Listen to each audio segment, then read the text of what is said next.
Әбиттен моншаға, әбитті моншаға алып қойдым, сақалымыздың бар.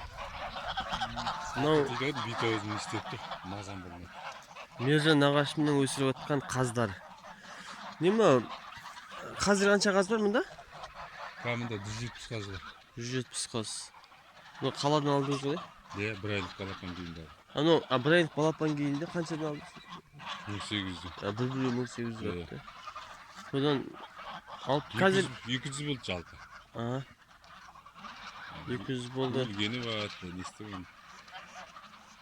Енді қазір мына неше ай болып тұрған сонда? Мынау қазір неше ай? Неше ай болып тұрған осы? 3-ші айдан 4-ші айға кетіп жатқаны. 3-ші айдан 4-ші айға кетіп. Енді бұны жемдейміз бір ай. Сосын сойылады. Бәрі. Иә. Жем дегенде қандай жем беріпсіз бұған? Арпа, қара бидай, ақ бидай. Қазір арпа жеп жатыр. Ауыстырып тұрасың. Бұлай жайылмайды ғой да шөп жеп. Жайлады ғой. Бұлар жайлады ғой. Осы жерге ұстапсыз ба? Міне бүгін кеш алып қойдық, бүгін мына жерге шығарып қорадан. Бұлай оған дейін қайда ұстадыңыз? Анда далада. Далада ұстадыңыз. Далада жайылады ғой. Иә. Кетеді жайылы ғой. Әбитте қамаймыз, жем жейді, қайттан кетеді. Қайттан жем дейсің. Кеште қайттан жем бересің. Жемге өздері келеді бұлар бір жақсы. Қазір келемді қашып кетпейді бұлар бір жақсы. Өздері жиналып келеді.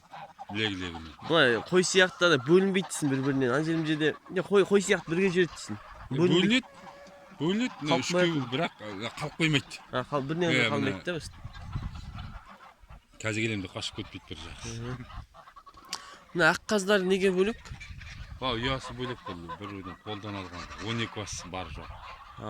Бірақ бірге жайылады, не болады. Сол пародасы қандай болып тұр? Салған кезде пародасын айтқан ба? Айтты, есімді сақтамай қалдым. Бір 3 түрлі парода бар екен. Біз барған осы қара қаздар болды. Қап-қара еді, қазір сұр қаз болып қалды. Даланың сұр қазы бар ғой. Иә. Сондай сияқты болып кетті. Иә. Аны тек сирақты ғой олар тек. Неме?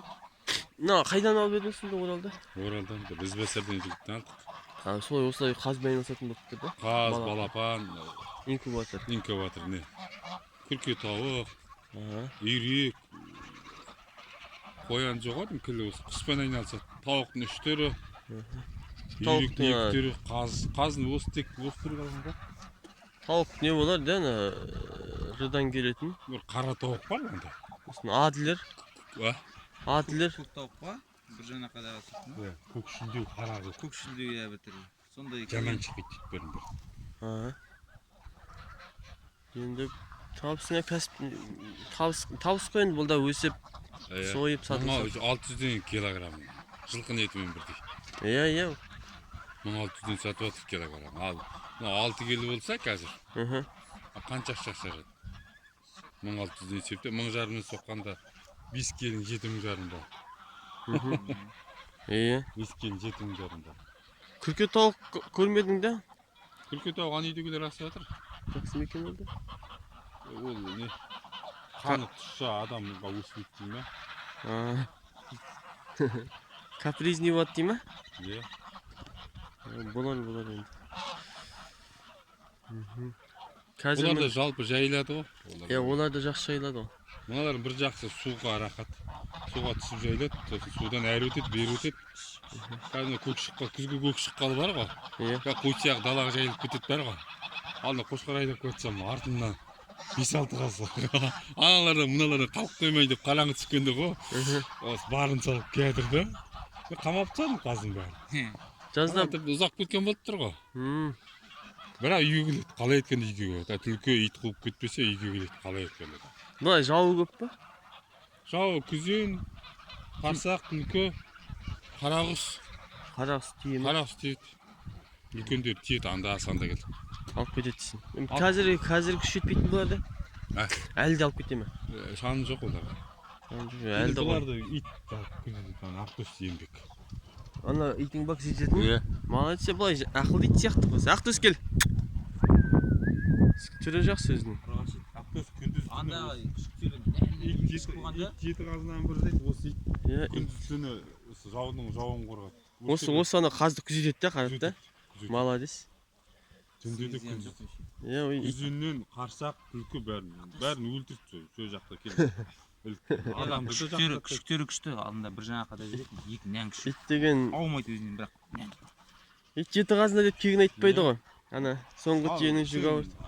50 мыңға бір айға жұмыс жасамайды. Итің сен соң күндіз түні күзетіп жатыр. Күндіз түні ит бар күзетіп жатыр. Иә, бұлар сосын бұлар Ауылда бармайды, 50 мыңға жұмысқа бармайды. 30 мыңға қой бағып жүреді, иттер шығып. Қазға ауыртпалық жоқ қой. Иә. Сонда өріске кеткенде бірге кетіп қала ма қазбен? Иә, бірге жүреді, или үйдің қасында жатады. Ана көзін алмайдысың да. Қарға жүрсе қарғаларды қуып тастайды. Мен жаңа ойлап қоямын, мынаны өзі пытырлатпай ма екен деп жүрсем бұл. Жоқ, үйге барады. Пытырлататын болса енді жоқ болады. Молодец. Ана далада кәдімгідей қаз өріске кеткенде бірге кетіп, ұзаса артынан барып, бас аяғын түгенде сөйтіп жүреді дейсің. Бәрін ұшып шығады, айналар келген нәрсе күндіз түні бар. Кәдімгі өзіне міндет етіп алғансың, аты Ақтөс деген. Молодец. Ол өсіп қаңғып кетті осы шаруақ. Құт болды онда. Соң құт болды, содан былтыр бақша күзетті. Гектар жарым бақша күзетті, жалғыз өзі. Былтыр қарбыз егетінде ме? Былтыр бақша күзетті. Мал неден жақындатқан жоқ, адамды. Биыл қошқар бақты. Еще қаз бақты.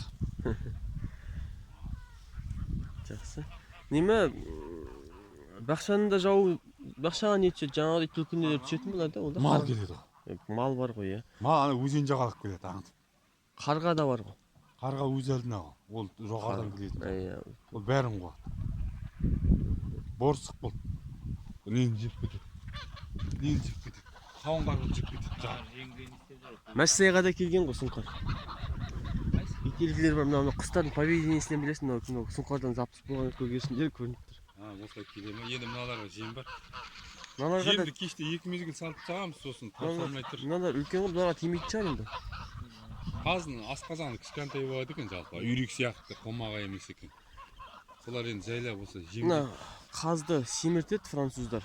Бауырын сосын бәленбай мыңға сатады. Қара уылдырық сияқты фуагра дейді. Ол үшін қаздың бауыры деген май басып кету керек. Аппақ болып кетеді, фуагра дейді. Жаман қымбат, ол ана қазды деген жемді аузына зорлап тығады.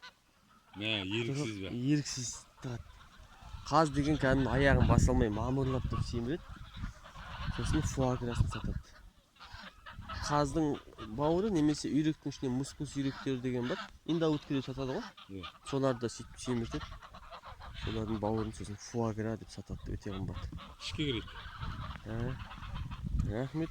Ал кәсібіңізге сәттілік тілеймін. Осылай бастап көр, сосын болашақта дамытайық дейміз ғой. Дұрыс. Басқа да кісілерге айтса. Негізі ауылдың жұмысы осы ғой, ауылда жұмыс жоқ деп үкіметке барып, есікті оздырып жүргенше осылай етіп қазыңды өсіріп, көкетауыңды өсіріп. Осыдан басқа жұмыс енді болмайды. Не қалаға кетіп қал? Қалада да бәрі біреуге бағынышты болды. Единсің жоясың, бала шағаң, ана болсын ақша жетпейді, мына болсын ақша жетпейді. Шақшадай болсын, шарадай бол. Ауылға кейін қайта алмайсың. Иә. Жүрген адам бұл. көкшектер жүріп жатыр. Қаз бақ, тап-таза қоян бақ. Шеп жаман жейді. Мына ақтар жақсы жайылады екен да? Мыналар агрессивный болады, қазір басылды. Ақтарың деген жабылып жүр ғой жаңа. Бәрі үстеріне шашып жуып тастайды. Жаңа соғылған да кетерде жетседе. Үстеріне су. Sonra üstleri örpü-tırpı болып тұрғандар сол ана жүргене жатыр. Енді бір ақтау жасайын да, соң орналастырып кел. Күлген істемей ме?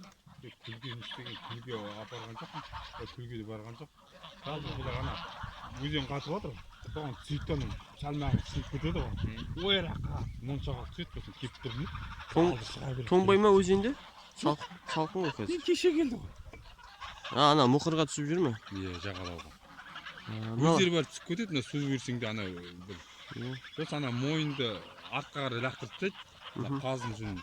Екі аяқ былай жанға жатады, өліп қалған сияқты, екін тибейттері ғой. Сол кайф. Вообще жататындар ғой, мына қатты ұйықтап кететін бар ғой. Екі аяқ жанға қалады. Ал осыны енді дейміз.